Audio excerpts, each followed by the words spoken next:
Hi, I'm Rob Sakalas. Welcome to my series that helps you escape becoming average in your life. This is episode 4, so if you missed episode 1, I suggest starting there. But the truth is, no one wants to just be average, and I can help you get to the top 10%. Today's episode is all about launching well after graduation. There's a domino effect that exists. If you launch well, your next job and your next job and your next promotion all tend to be at a higher slope than if you launch poorly. Launching is a lot like hitting a golf ball. If you launch wrong, it tends to go straight up into the air. It doesn't go far. If you hit on the ground, it doesn't go far. You want to launch in the right way because then there's a domino effect. That first job, if it's high paying, you don't change jobs without getting a big raise, right? So a high paying job leads to a higher paying job, leads to a higher paying job.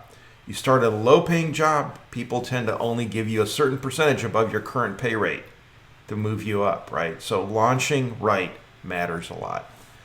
The truth is there's a lot of chaos out there, so there is great opportunity for the person that goes above and beyond and looking above and beyond and interviewing above and beyond and preparing for those interviews. All these things give you opportunities to excel because the same rules no longer exist as I talked about in a previous episode. In episode 2, we talked about this basic idea that just because you got great grades doesn't mean you have great EQ and SQ, two things that you crucially need to succeed in the real world. Now, when you launch, your options are going to be the reality that your options are because you are where you are. We're not all of us get an option like Bill Gates. If you're not familiar with Bill Gates' story on his way to becoming the richest man on earth, right? He was a young geek. He played around in a computer lab when computer labs were unusual things to find, right? He wound up killing his entrance exams. He goes to the Ivy League. He winds up dropping out.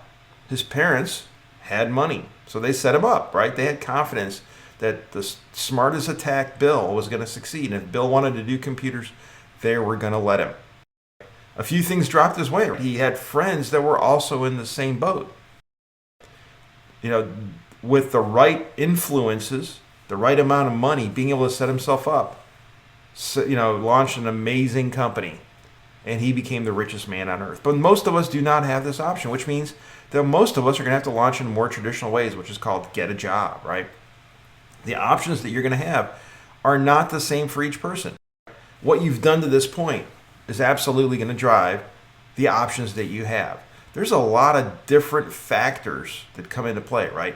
The reputation of the school you went to, sure, that matters, right? Supply and demand for your degree in relation to open positions, that matters a lot, right? How well does your degree fit what the employers need? That matters, right? How great is your own personal network? And are your contacts willing to actively share their network with you? The sheer number of positions that you apply for matters a lot. A lot of things in life come down to how hard you're willing to work for them.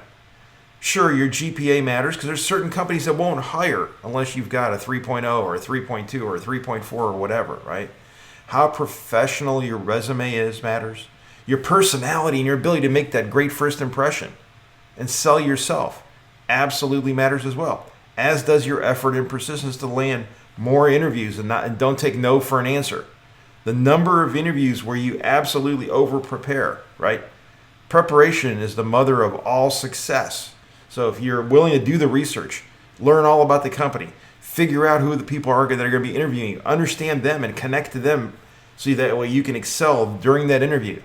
All that matters. And of course, even luck comes into play a little bit as well. To make the best choice, I suggest that you should go work for a company that is growing. Growth means prospects for advancement. If you go work for a flatline company, chances are you're not going to have a lot of chances to move up within that company.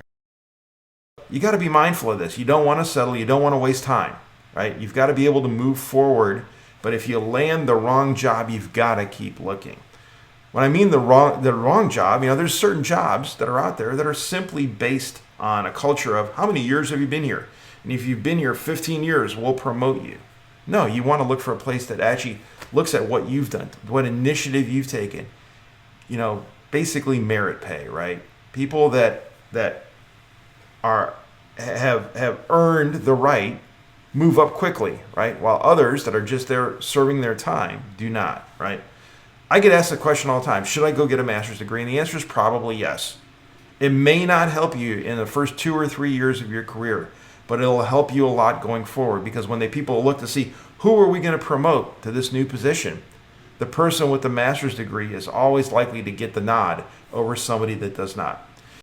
Hiring onto a flatline growth company can be a disaster. My own personal story kind of starts here, right? I didn't know this. I didn't have great mentors at that time to advise me.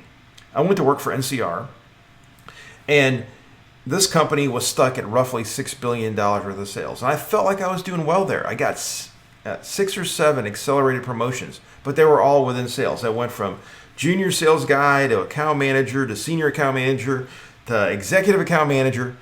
But when it came down to trying to make it to true management, it got really tricky because somebody had to leave a slot before another person was able to get hired into that slot. It got worse. AT&T comes along and buys NCR then. And all of a sudden, all those managers at AT&T had to be consolidated with all the managers over at NCR. What that means is that VPs got demoted to become regional directors. Regional directors got demoted to become district managers. It was an absolutely ugly disaster at a company that did not have growth in the top line or in earnings. Now, a buddy of mine, Phil, he was working in the same office as me, but he saw the writing on the wall better than I did at the time. He started interviewing around quickly, saying, wait, this place is not going to change. It's going to be the same as it is. This year is going to be the same. Next year is going to be the same as it is this year, right?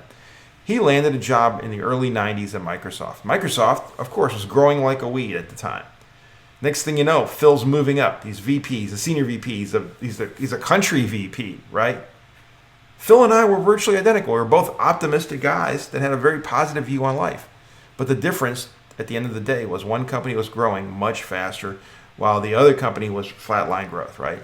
You got to go to a place that's healthy, and healthy means growth in revenue and growth in profit.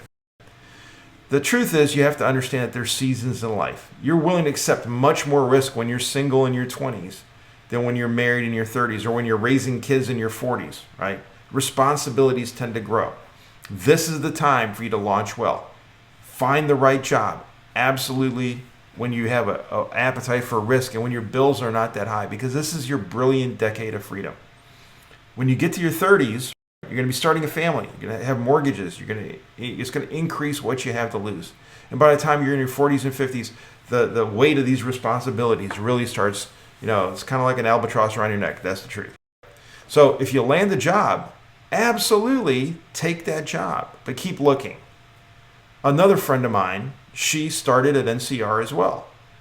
She went through the 6 months of training that we got at NCR, and in her 7th month, she wound up landing a gig at IBM. And her career took off as well because that was a much better position, a much better place to be.